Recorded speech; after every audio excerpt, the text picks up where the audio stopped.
everyone. Good morning. I am Rebecca from ChemKnits, and I'm here today because I have a stack of Michael's boxes that I want to open up. I placed some orders. We had a lot of rainy weather and I didn't really want to go outside. And Michael's had I think it was a 40% off everything on their site sale this weekend. So I placed an order of a bunch of tools that I will need for the upcoming ChemKnits dye-along. And some info about this dye-along is in the video description. Now, I might normally have waited a few more days to do... Hi, welcome everyone! I might normally have waited a little while to do the unboxing. The two bigger packages actually legitimately arrived recently, like this morning. But you can see that this one box looks like it's kind of crushed and, you know, it's held together by like one piece of tape. So I wanted to open this now and I didn't want to wait in case something fell out or something's missing from my order. And so I thought that it was something that needed checking. Yeah, no, this is a very impromptu one. The packages arrived and then I was waiting to, I've had a productive morning. I've done some editing and I've got videos exporting over on my laptop. I'm about to film some dyeing episodes in a little bit, and you know, there's nothing glass in here. You know, so I'm about to pre-film some episodes for the Sock Blank Special Week. And so, yeah, I mean, I would have probably waited for Thursday because a new episode of Dye Pot Weekly came out this morning. And you guys, it's the first time I dyed with Jacquard acid dyes. That's the video that came out this morning. You're not going to want to miss it. The yarns are absolutely beautiful, and it was so fun for starting my journey using the acid dyes. And black and gray! So it's exciting. But, you know, I wanted to open this up, and you know, I'm not a Michael's affiliate or anything like that. This is really just, I'm a crafter and I place an order. Yeah, this box is smashed, and that's why I didn't want to wait until even this evening to do it, because if something is broken or missing in this package, I wanted to be able to contact Michael's and try to fix that now versus later when I might not be able to reach customer service. Yeah, I mean, I should have said, I didn't even really realize the UPS guy dropped it off and poor Indy was barking and in his crate, and, you know, I didn't really take a good look at it until I got inside and I was like, this is busted. So I probably should have said something before I accepted the package. I don't think I meant to take a picture, but instead I'll take a screenshot if I need to. I ran upstairs to get my phone and then, you know, so, you know, it's held together with just a piece of tape. It looks almost like I reboxed it to try to close that up. But anyway, I am really glad that you guys were able to join me, and I'm kind of excited to see what's in these packages. So this first package arrived a couple days ago. This mini one. They split my order into 3 packages. So unlike some other companies that decided to hold everything for one, let's see. I don't even really remember what I got. But I was like, ooh, this 40% off coupon is kind of burning a hole in my pocket. So packing material will pop later. Gotta make sure I keep all of my packing slips. All right, so in here, I've got some ultra fine mist sprayers. It's perfect for applying a fine mist of crafting inks, dyes, etc. So I'm assuming, oh, they do have straws that go all the way down. Yeah, I thought this kind of excited me, and it was really inexpensive. They only hold, I guess, 10 milliliters each, but what, I paid like $2 and less than $2.40 for 4 of them. So unlike, you know, I also have a misto that I'm going to use in the Sock Blank Dyeing Special, but I thought that this might help for when you want to use multiple colors, then it could be something handy. So I'm curious about the fine mist we can get from these. And goodbye. All right, let's open up this broken box. Oh man. hopefully everything inside is wrapped up well.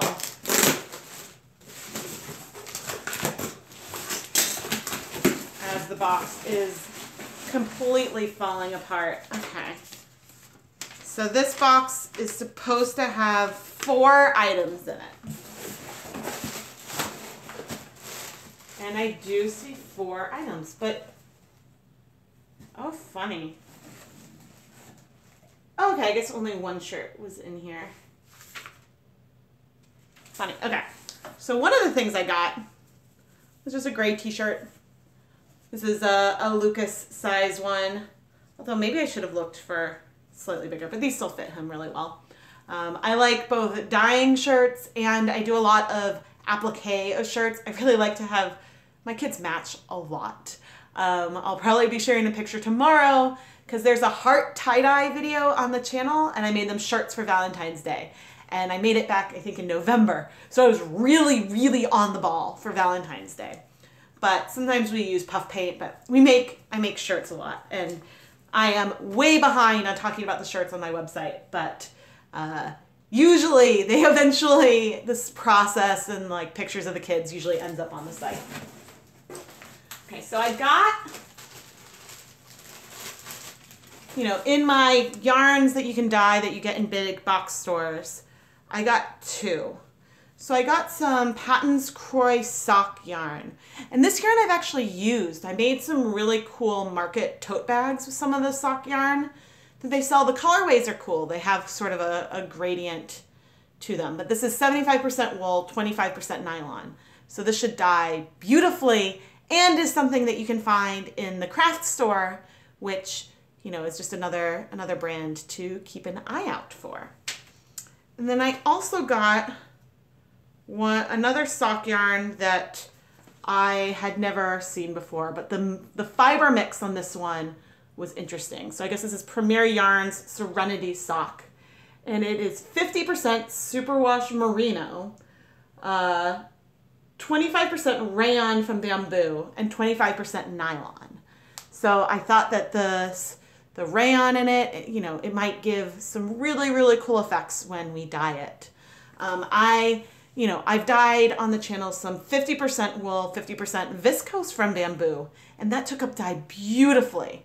So I'm really curious what this yarn will do when we try to dye it. All right, and then the last one, this guy, I got a question about using 100% polyester dye.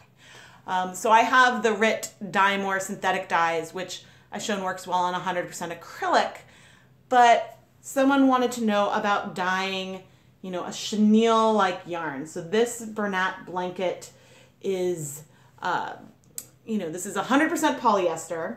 It's not a fiber type that I've dyed before. And I got this colorway, it's not an ugly colorway. It's like yellow and green and white. It would be really pretty if you would to use it. But it's something that you have to really like yellow to want to dye it. So the Dye More synthetic dye I have is purple. So it'll also be if you want to over dye something yellow with purple, what do you get? How much coverage do we get? Do we see like some striping to the yarn still or what? So I thought that this is a good over dyeing candidate. And I know that this particular yarn was requested by someone, I think, in the ChemKnits Lab Facebook group. And after the last live stream, yes, it'll probably go flat. A lot of the acrylic yarns that I dye, and I've been dyeing them, I think, a little bit too hot.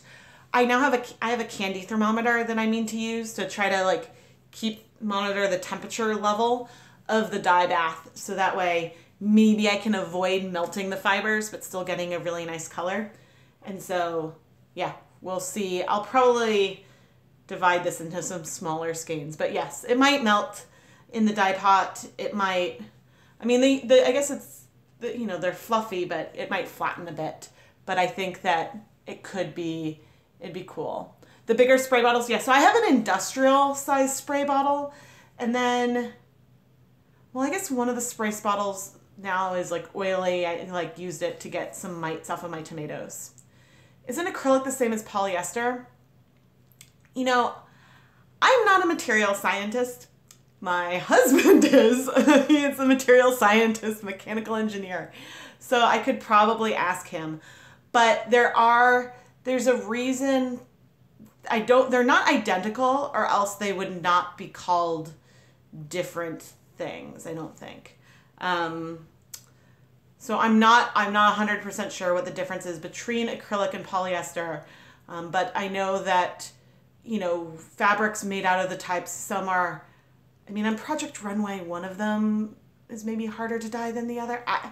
I honestly don't know. I haven't used much. I don't think I've ever used this before, but the feel of the fibers is very soft. It's really nice. So yeah, I'm curious if how it will dye up.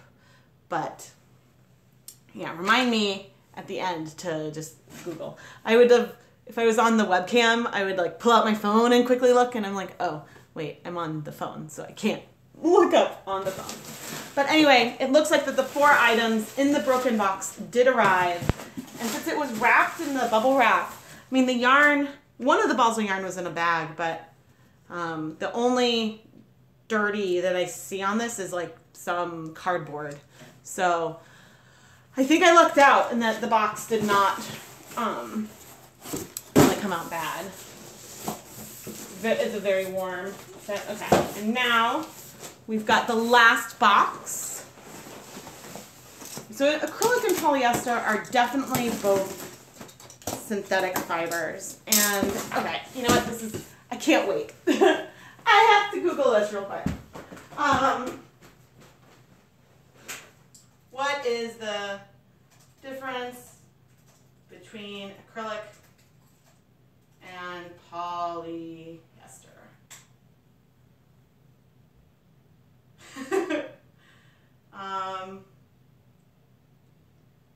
Okay, here's one.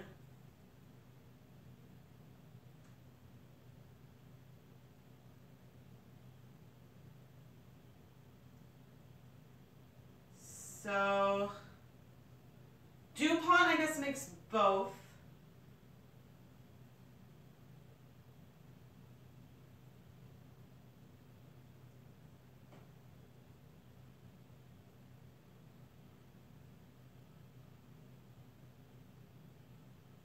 Okay, this isn't actually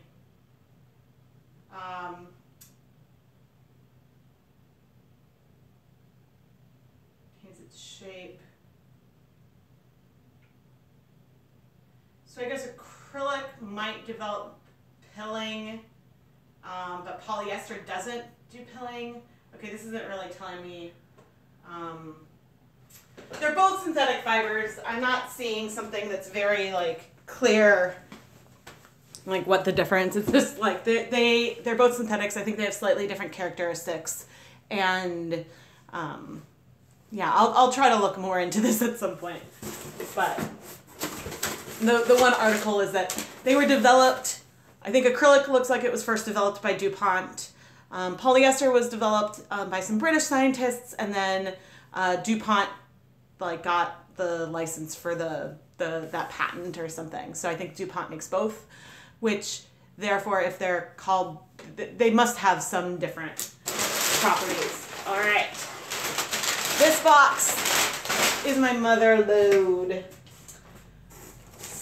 Ooh, those are cool. Okay, so I've gotten a lot of requests for things recently, and not everything I bought is going to be something that will be part of the Sock Bling Special Dye-Along. Some of these things will just make an appearance in another video. I wanted to get some Wilton colors that I don't currently have in my collection, some of the gel colors, and they happen to have violet in stock online. They happen to have black in stock online, and I have a ton of both of those. But they didn't have any of the other colors I wanted. All of them were out of stock online. So I was like, you mean I'm going to have to go to the store?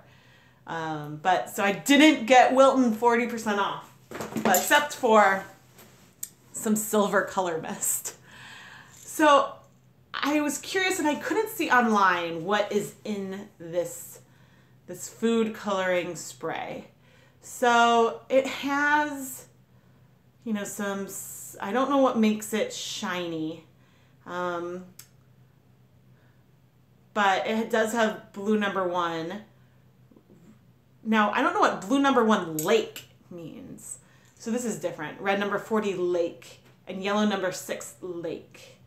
So I don't know if that is something that gives it sort of a shiny quality, but you know, we will try this out and see what we get. I wouldn't expect the yarn to look metallic, but maybe we'll get something grayish out of it. So I thought it was worth buying, and then maybe this one will make an appearance in the sock blank special. I don't really know.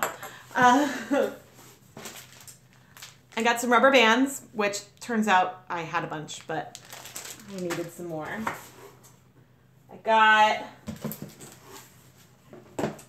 So I didn't really have any good stencils on hand. So I picked up some bird stencils, and I also got one rubber stamp to try using when we do some stamping and stenciling on one of the Sock Blank special live streams.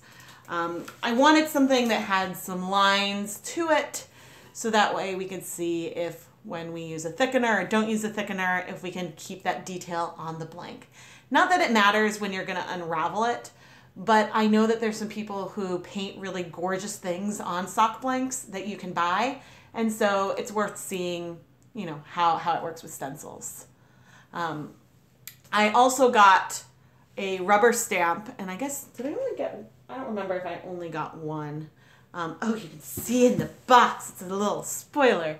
But I did get a rubber stamp that's just a little like dog footprint.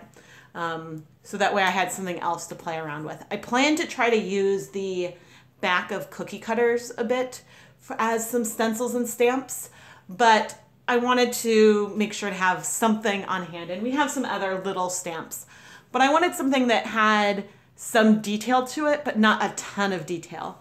A lot of the stamps that we have are just the outline only, and I didn't think would show up very well on yarn at all. And this one has a chance of actually being able to see some of the detail, even if it is a bit smaller than I thought. Yes, this is an order that I placed from Michaels. They had a 40% off coupon this weekend, and I decided that, oh, I should have a DNA stencil. If I'd found one, that would have been great. I needed some stencils and stuff for the Sock Blank special, and so I thought that these birds and flowers are pretty cool looking. So, you know, we'll see what level of detail we could get to stay on a blank. I also got some, now I don't know how you say this, nonpareils, this type of sprinkle that's a little ball, but I got it in 3 colors, I think, and I'm looking for the ingredients. Okay. So this one is just blue number 1. The violet color is probably, yeah, blue number 1 and red number 3. And then the black is blue 1, yellow 5, red 40. And so I thought that we could play with these. I love the way that these types of sprinkles add color to yarn. And so it was fun to get some that were just kind of individually packaged. And I think each one of these is maybe $1 normally, but then I got them for 60 cents because they were 40% off. Here's I said I like to make the kids match, and I got a larger shirt for Ryder. Well, not larger than Lucas's, but I got a 3T versus the 2T because he's just starting to wear 2T clothes, but I found that the 2T shirt of this brand that you find in craft stores was ran a little small for him. So I'm going to try the 3 and see how huge that is on him. And of course, Lucas right now, he's really tall and he just shot up, but he's very, very, very thin right now. So, I mean, he could probably wear 2 t-shirts. They would just be like crop tops. All right, and I think we can kind of see what's in here. But one of the reasons why I decided to make the order was this loops and thread knitting machine that seems to be pretty popular with a bunch of you. And, you know, I've been really happy with the Singer knitting machine, but I think that what sold me on going for this one is that it has more stitches on it. And so I think the Singer knitting machines that I've been using only have maybe 22 or 23 stitches around. And this one, someone said, has about 40. And so, you know, I kind of like the idea of being able to make my own blank that was not quite as thick, not quite as long. So maybe it would be wider and not as long. I don't know if I'm going to go, you know, how quickly I will go and try to make a flat blank, but I think that it's worth playing around and seeing, and maybe trying to make a worsted weight blank that's a little thicker. How they got 10 piece. Oh, you know, the 10 pieces are probably, so it's got one loom, so it's calling, you know, it a loom. It's got 6 plastic clips, I guess to be weights to weigh it down, 1 crochet hook, 1 short needle, and 1 instruction manual. I love that they counted the instruction manual as one of the pieces of this kit. But I will probably film an unboxing and the first blank I try to make on this, and then if I do a double-stranded blank, I'll make a little video and stuff too. So I'm not sure when I will exactly be able to do it, but you know, the other thing is I think that based on the colors of this machine and some of the pictures on it, this one might be more geared towards an adult using it versus a child. The price point is higher. I think it starts at $70 or $80.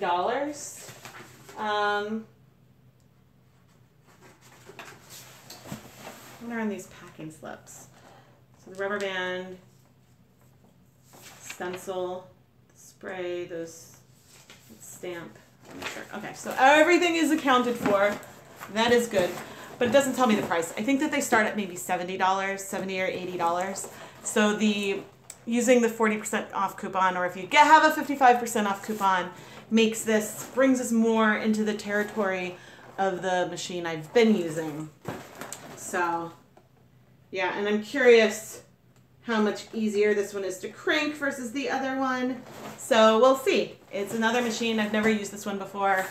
And, you know, I guess for the price, I could have then saved up and gotten the flatbed knitting machine that I really want because I prefer flat blanks. But I thought that there would be some value in filming some videos with this machine because I know that this is one that is easy to find, easy for people to get their hands on, and so therefore, you know, it's worth me taking a look at it as well.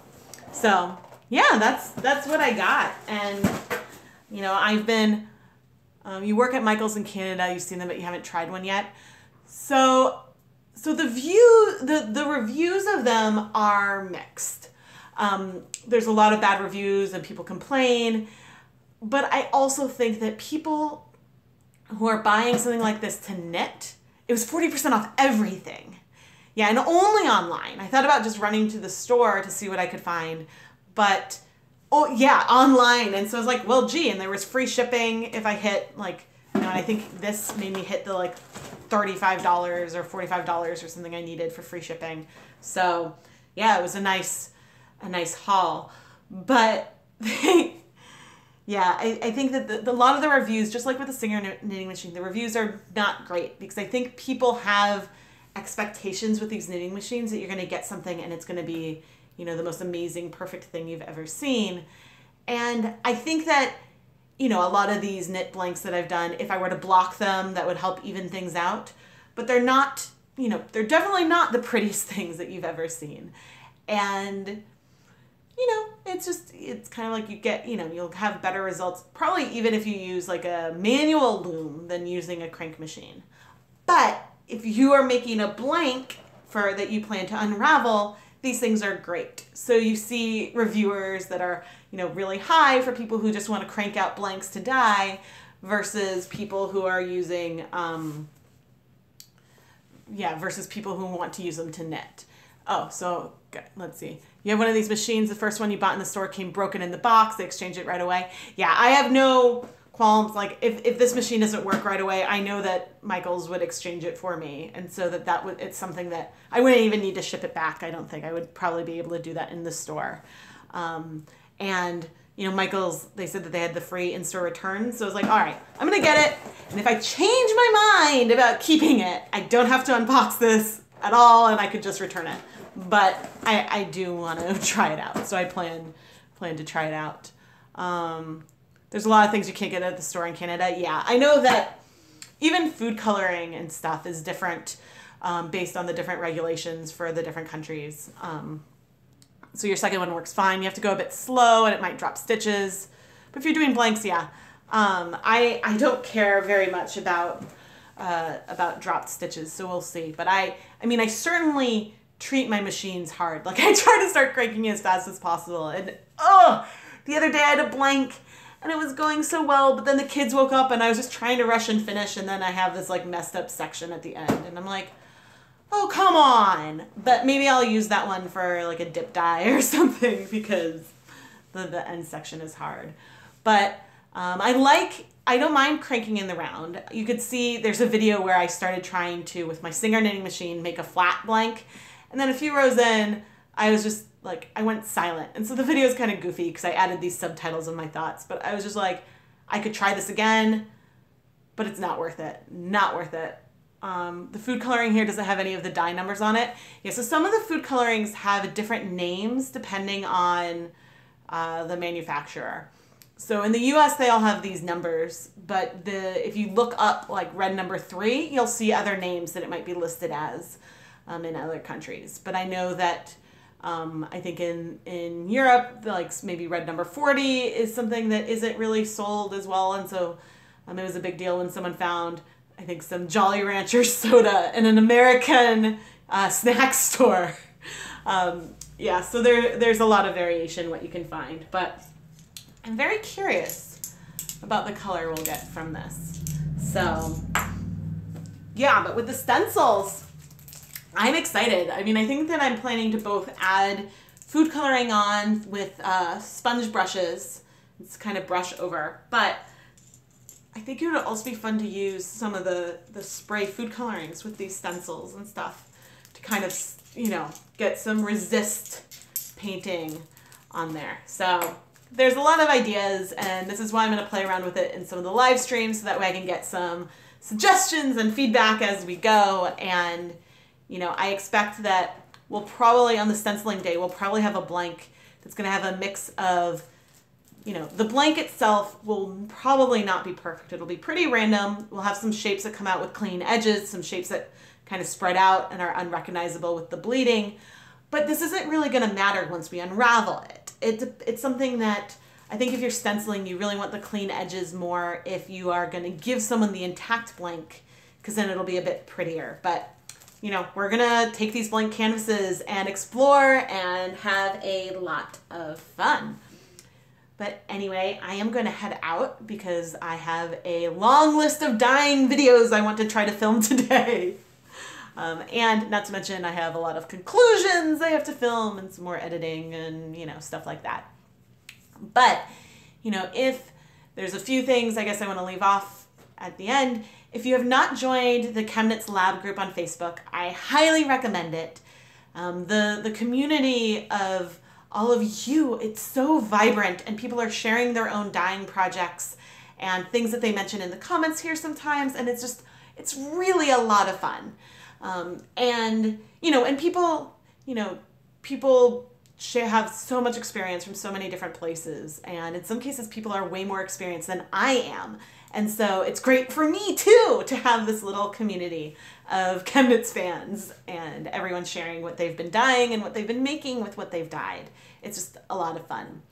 And, you know, and start thinking about, you know, collecting sock blanks for the sock blank special dye-along that's going to take place in about 2 weeks. There are some links to my website in the description. One of them has the schedule of videos that will be coming out, both live stream and pre-filmed videos, and some of the materials that you might want to gather for them. So, you know, there's the stamping and stenciling one, and so maybe, you know, you want to find where you have stencils in your house or pick some up. And then, you know, there's one that's going to be like spray painting. And so either color mist sprays or other types of sprayers to have on hand and things like that. So with the video, I talk like when on the schedule, I have some of the special materials you might want to have on hand for the techniques that I will be attempting in the specific video. And yeah, and then there's also links in there to, most of my commercial blanks come from Knit Picks, but there's a lot of other sources, and one even in Canada for you to buy your own sock blanks. And so then, you can, either make your own, buy your own, but I think that we're going to have a really, really awesome week with daily live streams. And yeah, I cannot wait to see all the things that we create. So anyway, thank you for joining me, and I hope you guys have a fantastic day. And oh yeah, don't forget to check out today's episode of Dye Pot Weekly. Jacquard acid dyes, my first video, woohoo! So anyway, thank you so much for joining me. I'm just signing off now, but the replay will be up shortly. Thank you for joining me, and I hope you all have a fantastic day. Bye everyone.